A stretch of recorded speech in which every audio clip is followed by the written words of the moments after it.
Hello and welcome to the Quiver channel. I am Jason, your host. I hope you're all having a wonderful, splendiferous day.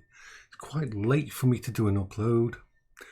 I've been quite busy today working on different bits and pieces. Stuff that will come to fruition in the latest weeks and months. I'm still sorting out the back end and the bits and pieces to do with Mum's passing and all the paperwork and that, and just chasing up a few loose ends. The weather's cooling down a little bit. The dogs are okay. I'm okay. I wanted to just talk a little bit about Intel. You see, how can I put this? For those that don't know, Intel screwed up the 13th and 14th gen processors and has done damage to their image and to people's computers. There's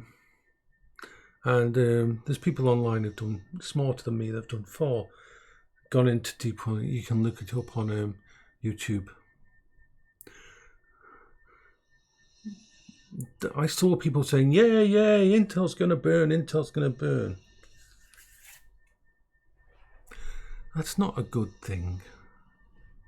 I'm not an Intel fan, boy. I use AMD in my stuff, but I don't have any brand loyalty. If Intel came out with a processor that was better than an AMD processor, I'd switch. That's just the way it is. I have always got to think about what's best for my systems. The problem is this.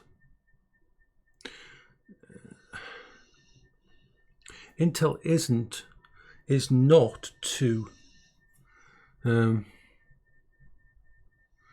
to fail. It's too big to fail. Let me show you something. Every public company releases something called a 10K, and you can look at it online. Just look for Intel 10K, and you will see that over the last 3 years, Intel's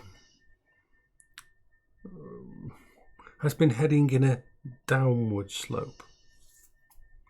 Lewis Rossman did a video about it. And so the thing is this.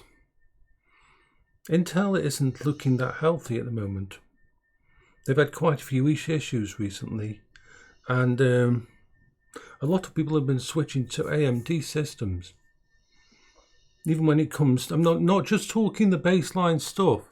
Used to be Intel was the king of the market share in business, but people are changing over to AMD epics and things like that, and there's been a kind of a market shift away from them because they've been just doing their basic stuff.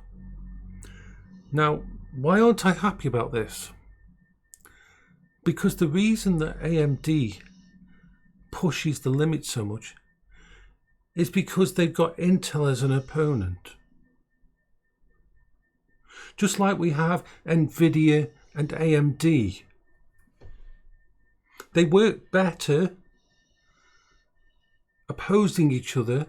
We as customers do far better when they're still both in the fight.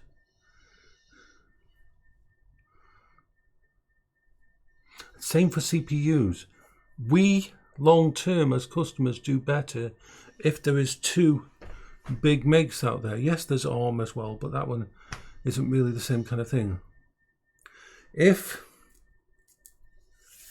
as what probably will happen, Intel's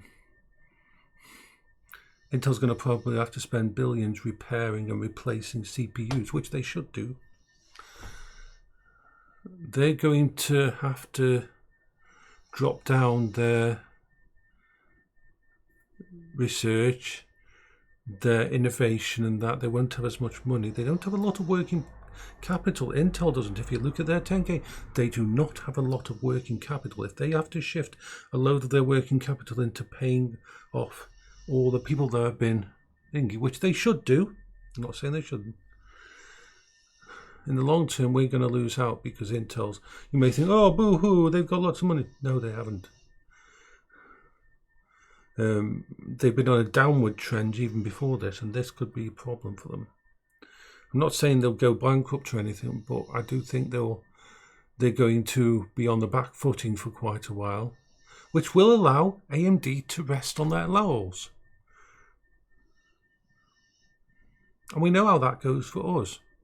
So that's my thoughts on it.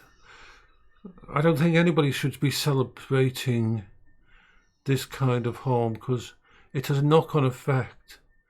Yes, Intel did wrong and they need to fix this, but nobody should be celebrating if this causes them to lose market share even more and causes them to go down more, because we need competition. You need healthy competition for things to keep going the best for us as consumers, for all the people that work there and all the people in the associated industries. It will have a knock-on effect and people could lose jobs.